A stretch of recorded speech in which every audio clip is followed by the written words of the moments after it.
On prend les mêmes et on recommence. Bonjour à tous et bienvenue dans cette nouvelle vidéo récap. Aujourd'hui on continue ensemble The Walking Dead Daryl Dixon, saison 2.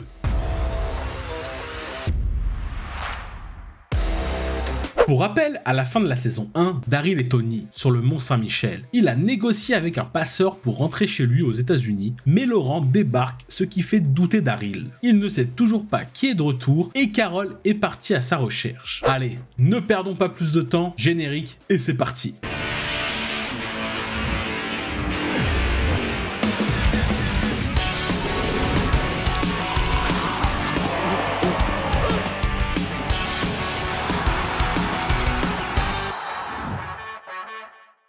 La série reprend plusieurs semaines après la saison 1, Daryl est resté. Il a clairement pris Laurent sous sa responsabilité. Il essaye même de le former au combat, ce qui est compliqué. Mais au nid, on sent que Daryl et Lawson n'ont pas le même projet pour Laurent. Lawson est assez louche et vraiment axé sur la religion et les dieux. Tandis que Daryl, tout ça lui passe par-dessus la tête. Et sa relation avec Isabelle se développe de plus en plus. Lawson semble préparer une cérémonie religieuse pour Laurent et semble également vouloir éloigner dès qu'il le peut Daryl du nid. Sylvie et son mec sont également de plus en plus matrixés par la religion, tandis que Daryl, lui, ce n'est vraiment pas son truc. Il préfère apprendre le baseball à Laurent, un vrai ricain. Et il prend goût à sa vie française, et surtout il prend goût à Isabelle. Mais le lendemain, il découvre que Laurent a disparu. Il en faut pas plus à Daryl pour monter une équipe et partir à sa recherche. Il pense clairement que c'est Jeunet qui a capturé le petit Lolo. Falou est de la partie, Isabelle aussi, et Émile, l'amoureux de Sylvie, également. Les traces les mènent dans un bâtiment abandonné. Et là, changement d'ambiance. Les hommes de Lawson changent de camp et essayent de fumer Daryl et ses amis. De son côté, la Sylvie capte facilement la petite entourloupe. Laurent n'a pas disparu.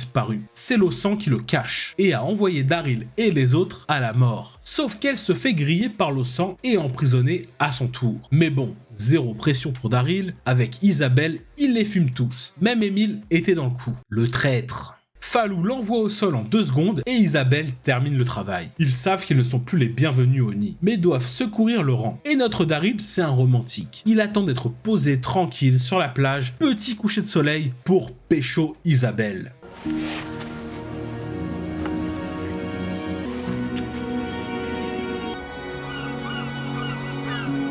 C'est super gênant et mignon à la fois. Finalement, c'est pas le Lawson qui a monté le plan, mais sa copine. Elle est matrixée par la prophétie autour de Laurent, la petite. Lawson voulait également se séparer de Daryl, mais pas comme ça. Donc, il est pas content, mais bon, la prophétie passe en premier dans son cœur. En gros, leur plan est de faire une cérémonie où Laurent va être mordu devant tout le monde, pour prouver que c'est l'élu et qu'il est immunisé. La Sylvie réussit à s'enfuir de son donjon, le jour de la fameuse cérémonie. Lawson fait mine de ne rien comprendre à ce qui se passe. Sylvie, elle court partout, elle cherche Laurent, elle crie, dans l'espoir qu'il réponde. Mais bon, ça mène jamais à rien ça. La pauvre, elle est violentée par les gars et en tombe de son perchoir. C'est terminé pour elle. Pendant tout ce temps, le Laurent est au calme en train de faire des Rubik's Cube. On lui propose de se faire mordre, il est là en mode ok, pas de soucis. Daryl, après avoir pécho, est vraiment motivé à retrouver Laurent. À marée basse, il s'infiltre au nid. La cérémonie commence. Et comme toute série téléphonée à des kilomètres, Daryl et compagnie stoppent la cérémonie au dernier moment. Ils chopent Laurent et essayent de s'enfuir. Ce qui est moins simple. Laurent, Falou et Isabelle arrivent à s'enfuir, mais Daryl se fait choper et kidnapper par Lawson. Et finalement, Isabelle le rejoint. Ils se retrouvent enfermés et attachés l'un à côté de l'autre. Ça semble compliqué pour eux de pouvoir faire quoi que ce soit. Isabelle est emmenée à part par Lawson pour discuter un petit peu. Mais ça tourne mal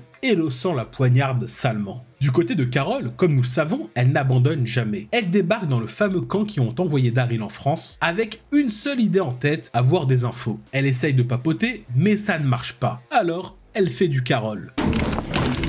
You gonna shoot, bitch?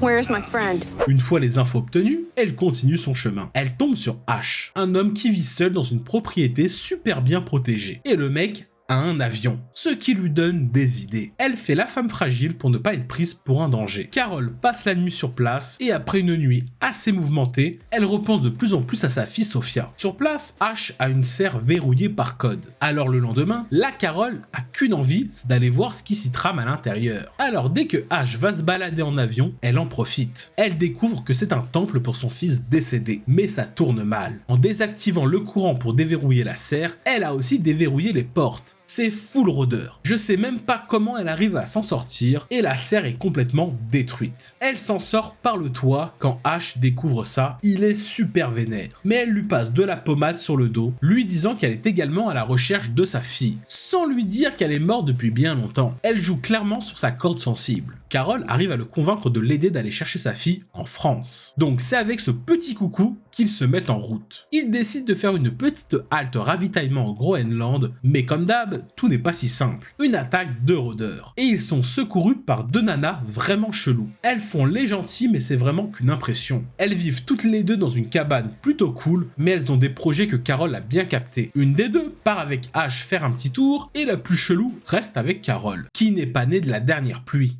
Le plan des deux est simple, fumer Carol et utiliser Ash pour leur faire plein d'enfants. Carol en fume une et Ash la deuxième. Puis c'est y part pour Paris. Ils arrivent dans le plus grand des calmes à Évry, Ash reste à l'hippodrome pour garder l'avion et Carol à la recherche de Daryl. Elle passe par les Pablo, l'Arche de la Défense, à deux doigts d'aller taper un Big Mac au McDo des 4 temps. En 2 secondes, elle est déjà sur l'esplanade de la Défense, 2 minutes après elle est au cœur de Paris et tombe déjà sur les hommes de Jeunet. Normal. Elle les suit au Resto du Cœur et propose son aide pour infiltrer le réseau. Ce qui fonctionne, elle est ramenée au fort. Sur place, on retrouve notre ami Caudron dans un sale état. Il est torturé par Jeunet, elle veut le faire parler. Mais ça ne semble pas marcher. Carol découvre Jeunet et les expériences qu'ils font sur les vivants. Au moment du souper, Carol en profite pour demander à tout le monde s'ils connaissent un Daryl Dixon. Et là, une petite voix l'interpelle. C'est Caudron. Il est vraiment en mauvais état. Et lui dit qu'il est au Mont-Saint-Michel. Alors, elle essaye de s'enfuir en canasson. Mais bon, a priori, quelqu'un a vendu la mèche. Car elle était attendue par les gardes. Donc, elle a le droit à une conversation entre 4 yeux avec Jeunet. Et la reine Carol arrive encore à s'en sortir. Elle lui fait croire qu'elle le recherche pour le fumer. Donc Jeunet voit en Carol un atout. Elle rassemble ses troupes en direction du Mont-Saint-Michel. Pour agrandir son armée, elle décide de fumer ses prisonniers sur place pour les transformer en super rôdeurs. Et là, Carol découvre le poteau blanc. Jeunet avait capté son petit jeu et veut la fumer avec les autres. Mais bon, c'est Carol, elle se fait passer pour morte et dès qu'elle voit l'opportunité, elle se fait la malle. Elle se sauve avec la voiture avec Caudron attaché dessus. Comme par hasard, un boulet de canon leur ouvre la porte du nid, donc c'est Fast and Furious au Mont-Saint-Michel. Carol s'en fout de la guerre, elle sait que Daryl est là et elle n'a qu'un objectif, le retrouver. Elle cherche partout, fume tout ce qui lui bloque le chemin et elle tombe sur Isabelle qui est en très mauvais état. Isabelle comprend que c'est Carol, la meilleure amie de Daryl, et comprend tout le chemin qu'elle a parcouru pour le retrouver. Dans l'attaque, Daryl est secouru par un gamin. Il fume les rôdeurs un par un, et là, c'est le moment que nous attendons tous.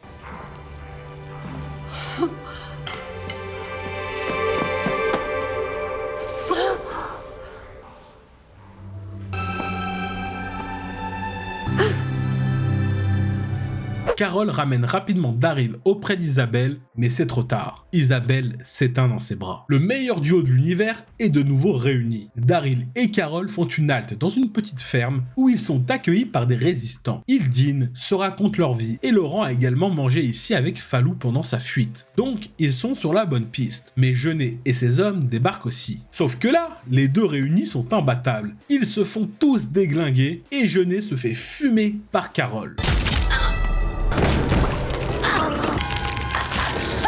Ça, c'est fait. Et ils reprennent leur chemin en direction de Paris pour retrouver Laurent. Avec la mort de Jeunet, c'est son bras droit qui prend les rênes. Sauf qu'elle décide de faire alliance avec Lausan. Le nouveau but, fumer Daryl. Ils arrivent à Évry, il y a l'avion, mais plus de Ash. Il a disparu. Alors maintenant, faut retrouver Ash et Laurent. Première étape, Laurent. C'est les retrouvailles. Laurent parle à Carol comme si c'était sa daronne. Sauf que Daryl casse un peu l'ambiance en lui annonçant la mort d'Isabelle. Deuxième étape, retrouver Ash. Et pour avoir des infos, il n'y a qu'une adresse à Paris, le demi-monde. Et Daryl, c'est la star là-bas. Carol découvre que Ash est à la maison mère, donc c'est parti. Sur place, il n'y a plus rien, que des rôdeurs. Il retrouve le pauvre Ash tout déshydraté dans un scénic, il lui sauve la vie et retourne sur Évry. Carol se charge de soigner Ash, elle lui annonce qu'elle s'est servie de lui. Donc, il le prend pas trop bien. Normal.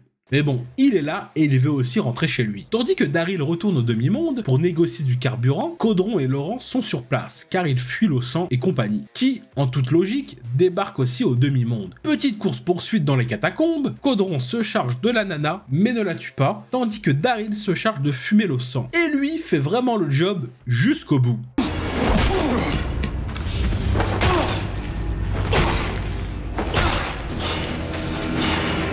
Ils débarquent tous les trois à Évry pour prendre l'avion. Caudron et Daryl font la paix et ils mettent enfin les choses à plat. Caudron découvre que Daryl n'a jamais tué son frère. Mais petit problème, l'avion ne pourra jamais décoller avec 4 passagers. Ils font le choix de faire partir Laurent avec Carole, tandis que Daryl reste ici. Falou débarque également, mais pas seul. Il a les hommes de l'Océan au cul, gérés maintenant par Sabine et Jacinthe, alors ils doivent se dépêcher de décoller. Caudron, Falou et Daryl couvrent l'avion. Nous avons le droit à un énième au revoir entre Carole et Daryl, mais ils sont vraiment en galère. Beaucoup trop d'hommes, des motos, des voitures, et notre Daryl il a plus de munitions pour fumer les derniers gardes. Sauf que, ils se font tous fumer. Par qui?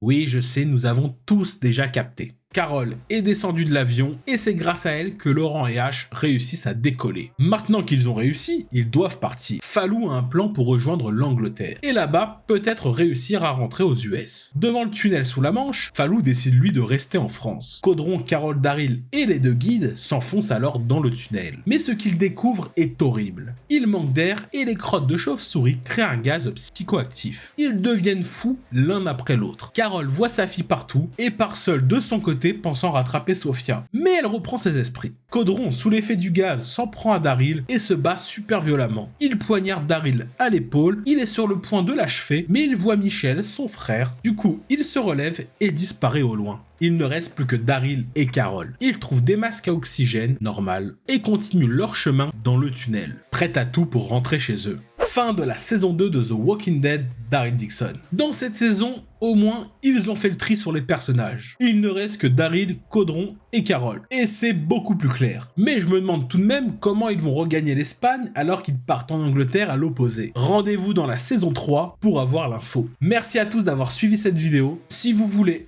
un récap d'un film ou d'une série en particulier, n'hésitez pas à me le dire dans les commentaires ci-dessous. Merci par avance pour votre petit pouce bleu et votre abonnement, ça aide fortement la chaîne à gagner en visibilité et ça contribue à son développement. Restez branchés, de prochaines vidéos arrivent très rapidement sur la chaîne, donc prenez soin de vous et à bientôt.